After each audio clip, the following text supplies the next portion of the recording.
everyone, and welcome back to the second season of the Cheltenham Countdown YouTube channel. I'm back as promised. It's August.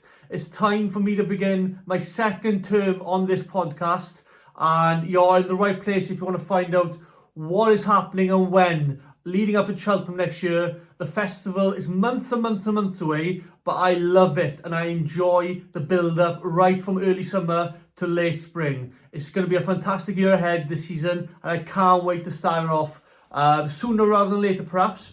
It does tend to be in September, October when the season does get going, but I'm here to begin it in August, a month or two earlier in June. Welcome to my brand new studio as such, if you can call it, where most of my videos are going to be coming from throughout the whole season. Above my left shoulder, she needs no introduction, is Honeysuckle in the big photo above my left shoulder. Over here is Constitution Hill above my right shoulder, and down here above my unit is Koto Star and Denman.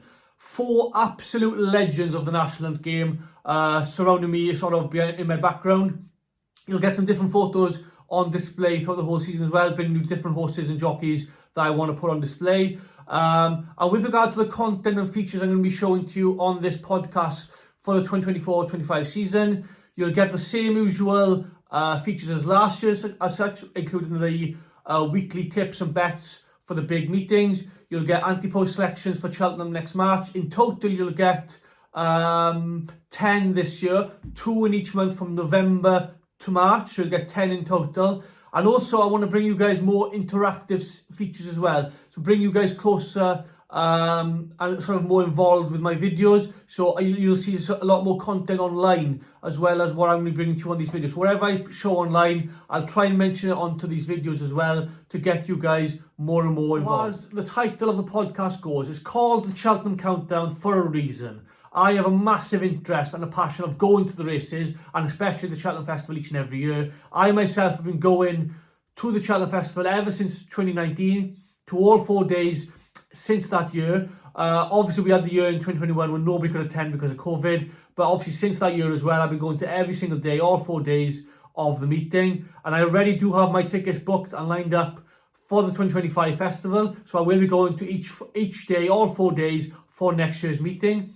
And the countdown part of my title of the podcast comes from the fact that I really do have an exciting interest in building up to the festival each and every year, really from an early part of the season, from say October, September time. I started in August this year, where I want to talk about the Cheltenham Festival right through from August to March, because I have a massive interest. Whenever I post on Twitter and Instagram as well, guys, I'll do my utmost to relay those information and posts onto my videos week by week and month by month, because any of you that don't have Twitter or Instagram and watch my videos, I'll try and keep you all up to date about what is happening in the jumps world, in the national game, because obviously the sport moves very quickly. A lot of entries are made, a lot of results happening, a lot of daily race meetings that take place. So I'll keep you all up to date about the big news and the big meetings.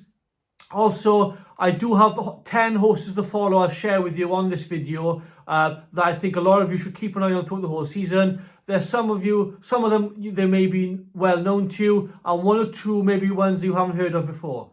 So now I have 10 horses to follow I'll share with you and put across that I'm going to be keeping on side throughout the whole season.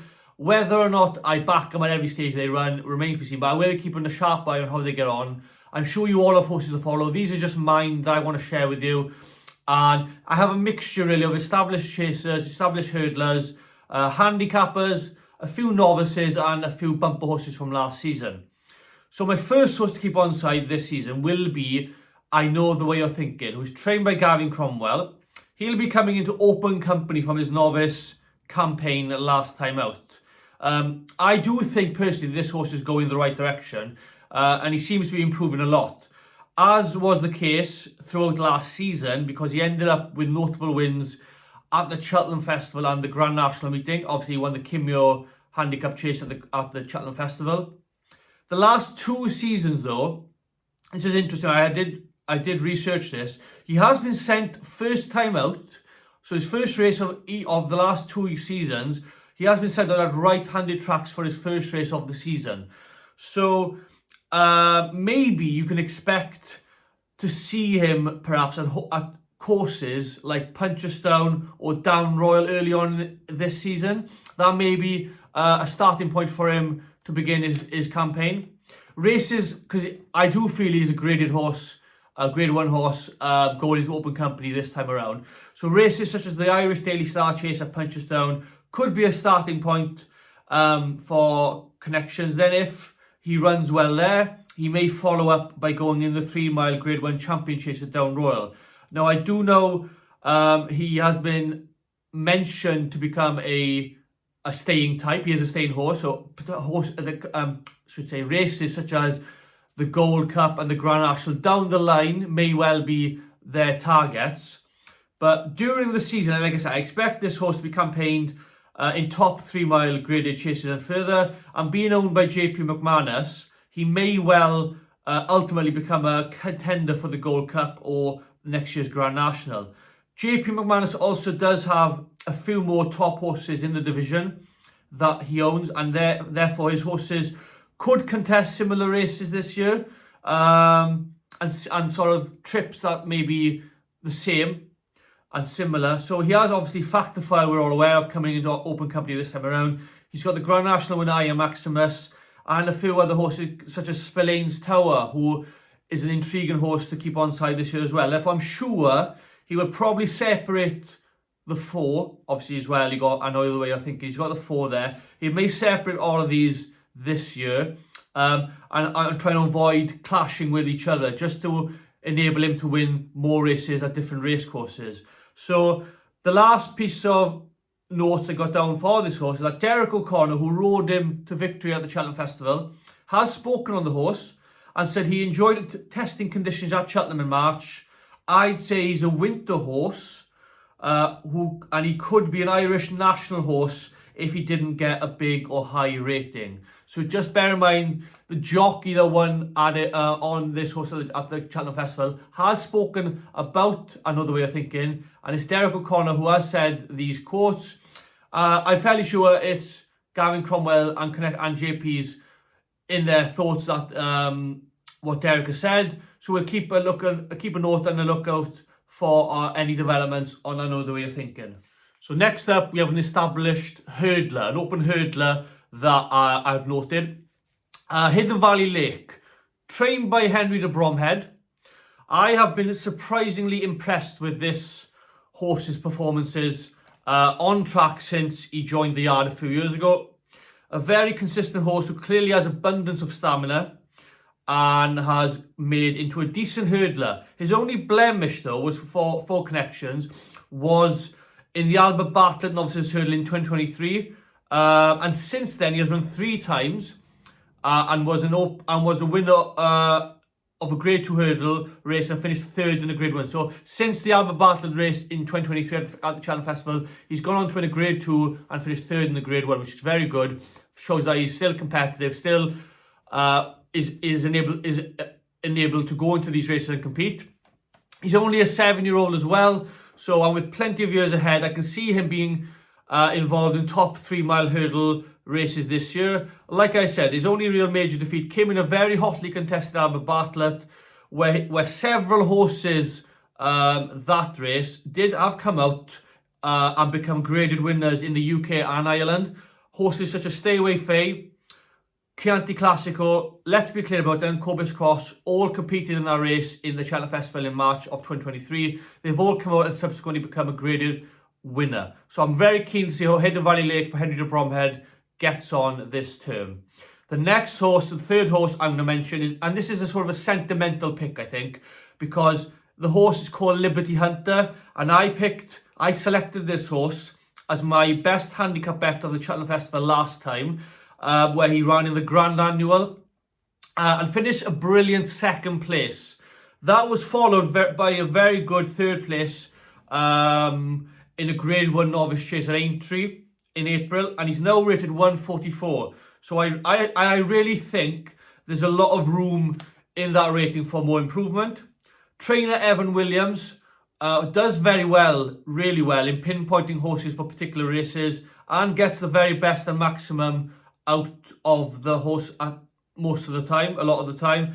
I think this horse can compete in graded races this season, if that's the case, if that's the route they choose, or in big handicaps during the year. Whichever path they decide to go down, I think this horse will be very competitive. And trip-wise, I think he may be able to stretch out to 2.5 or stick to 2 miles where he's been running most of his races throughout his career. But nonetheless, like I said, I think he'll be very competitive off his mark. The next horse on my horses to follow list is a horse trained by Paul Nicholls called Blue King Duru. I really do like this horse, as do Connections as well, as is trainer Paul Nicholls. Jockey Harry Cobden has said that they like him a lot down Team Ditchit. So keep an eye out for him. I think he'll be remained over hurdles this year. He's still a 5-year-old, so I expect he'll probably remain on the staying hurdling route, like I said. Towards the back end of last season, he did compete in some Grade 1s and Grade 2 races and did remain very competitive, especially that long walk hurdle, a long distance hurdle at Ascot. So I was taken by his Ascot Grade 2 victory prior to that, the Coral Hurdle win, where he travelled so well during the race. I did feel that towards the end of the race he enjoyed going a bit further, so that obviously connects with the fact I think they'll go down the staying hurdling route this year. The next horse, and my final horse in terms of the horses you may be aware of, the established horses, is called Walking on Air for trainer Nicky Henderson. The plan with this horse last year was novice chasing. It didn't really materialise because he only had one chase start last year where he finished second. So he's still a novice at this stage. And in that race, he did finish behind a Useful Sort as well. So hopefully with a smooth and tidy season ahead of him, I can see him competing and winning some decent races throughout the year. He has a rating of 137 on his hurdle and chase marks. So both his hurdle and chase marks are exactly the same, 137. So like I said, they're the 5 horses to begin with that are the established horses that I'm really going to be keeping an eye on throughout the whole year. And now we're going to be moving on to the sort of novices and bumper horses from last season. The first horse I really am fond about, and this is one of my main horses I will be taking note of throughout the year. I was really fond of him last time around. He's trained by Willie Mullins and owned by Simon Mania and Isaac Swade. The horse is called Coco Masterpiece. He is a point-to-point winner and won his first bumper at Thurles, beating a horse in second who ended up finishing 5th of 19 in the champion bumper at Cheltenham in March. The third place horse at Thurles who Coco Masterpiece beat that day has won his 2 races subsequently for Willie Mullins. So another horse that Coco Masterpiece beat at Thurles that day, trained by Willie Mullins, he's gone on to win 2 subsequent races, winning 2 bumpers. Coco Masterpiece is a 7-year-old, so I'm very intrigued to know what Connections will do with him this term, because he's not as if he's a 5 or 6-year-old. He's a 7-year-old now. Not sure if they'll go down hurdling, novice hurdling, or really go perhaps straight to fences. I'm not entirely sure. So I'm really fascinated to know which way Connections will send Coco Masterpiece this year. I have another horse now called Wingman, a bumper horse last season for Gordon Elliott, who won his point-to-point and 2 of his 3 bumpers, which included his last win at the Punchstone Festival last season. His only defeat so far has been at the expense of Barry Connell's highly touted William Money. They are saying a lot about this William Money. I haven't noted him down in my horses to follow because I think a lot of people may have William Money as a horse to follow, but I'm trying to sway away from that sort of obvious horse. William Money also incidentally has the same ownership as Marine Nationale, so just bear that in mind. He is a Barry Connell ownership as well. I reckon Wingman will go novice hurdling this season with a starting point of about 2 miles to begin with. And then another horse I've noted down is Queensbury Boy, a point-to-point winner who's now with Harry Durham's yard, and I'm quietly keen on this horse becoming a very good one. His point-to-point win was beat in the process, beating a horse called Quebecois, who is now with Paul Nicholls, and he was a decent bumper horse last season. So Queensbury Boy, the horse I've just selected as a horse to follow, beat Quebecois in his point-to-point. Since that win, he's won his Chepstow bumper as Queensbury Boy last December, and followed up by finishing second being a horse I put up earlier called Wingman at Punchestown in May. So Queensbury Boy and Wingman have sort of form, interlocking form. Obviously, Wingman beat Queensberry Boy at the Punchstone Festival in May. So they are two decent horses to take forward from that race at the Punchstone Festival. And now we move on to the final two horses that I haven't got much to go by, but I have noted down as I'm going to be following them throughout the season. But we start off with a horse trained by Willie Mullins called Copec des Bordes. I think I pronounced that right. Copec des Bordes, or Copec des Bordes, I think. This horse, nonetheless, absolutely hacked up in his only race so far, which was a bumper at Fairyhouse at the end of March. I can imagine he is highly regarded by Willie Mullins because he obviously hacked up a Fairyhouse in his only bumper style, and they've kept him aside from the track since then. And on the final horse I am noting as my horse to follow has only got a point-to-point win to her name. She's called the Big Westerner, and who won her point-to-point in March and beat the next time out bumper winner in the process. So she's actually a sister to the Stay Away Faye, and she'll also be trained by Henry de Bromhead. That's basically all I can go by on the Big Westerner. However, I am very keen on her with regards to her breeding and her pedigree. The fact she's now a sister to Stay Away Faye is a bonus. So I can imagine she'll be a very competitive horse with regards to the mares division this time around. So what I'll do now, guys, if you follow me on Twitter and Instagram, I'll put up these horses to follow. The links on the websites, social media sites are on my description underneath the video. You can follow the links if you like.